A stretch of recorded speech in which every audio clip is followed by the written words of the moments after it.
It started with the attic. We'd hear faint creaks and whispers, the kind that make you doubt your sanity. My wife, Jenna, insisted it was just the house settling. But I knew better. One night, as I lay in bed, I heard it again. Only this time, it was louder. A dragging sound like furniture being moved. I grabbed a flashlight and headed up, hoping to find a raccoon or some other explainable cause. The attic was empty, save for a few old boxes and cobwebs. As I turned to leave, something caught my eye. A door, slightly ajar, that I had never seen before. It was small, almost child-sized, and barely noticeable in the dim light. Curiosity got the better of me. I pushed it open and peered inside.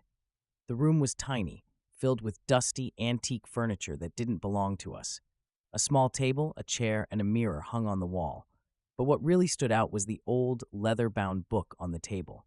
I opened it, and the pages were filled with frantic, scribbled entries. The first one read, "The house moves. It shifts at night when no one is looking. The rooms change. The doors disappear. I'm not alone here." I shut the book, my heart pounding. Suddenly, the attic door slammed shut behind me. I ran to it, but it wouldn't budge.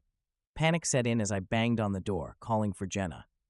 Then I heard it, the dragging sound again, this time much closer. I turned around and saw the small door slowly closing. I rushed to it, but it vanished before my eyes, leaving a solid wall in its place. The room felt smaller, the air thicker.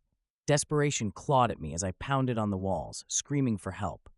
Hours passed, or maybe minutes. Time seemed to blur. Finally, the attic door opened, and Jenna stood there, her face pale with worry. I stumbled out, gasping for breath. I tried to explain what happened, but the attic looked normal again. The small door was gone, the room as empty as before. Jenna thought I was losing my mind, but I knew the truth. The house was alive, and it was playing with me. Over the next few days, things got worse. Rooms in our house would change places overnight. The kitchen would be where the living room was, the bathroom where the bedroom should be. Jenna and I argued constantly. She thought I was doing it to scare her, but I swore it wasn't me. One night, I woke up to find Jenna gone. I searched the entire house, but she was nowhere. Panic set in. I called the police, but they found no trace of her. They said it was impossible for someone to just disappear from a locked house. Desperate, I went back to the attic. The small door was there again. I opened it and stepped inside, hoping to find answers. The room was the same, but the book was gone.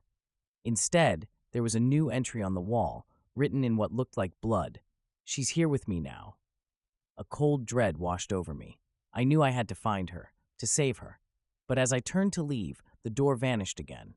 The room grew darker, the air thicker. And then I heard it, Jenna's voice, faint and pleading, coming from the walls. The house had her, and now it had me too. If you're reading this, get out. Don't stay another night. The house is alive, and it will never let you go.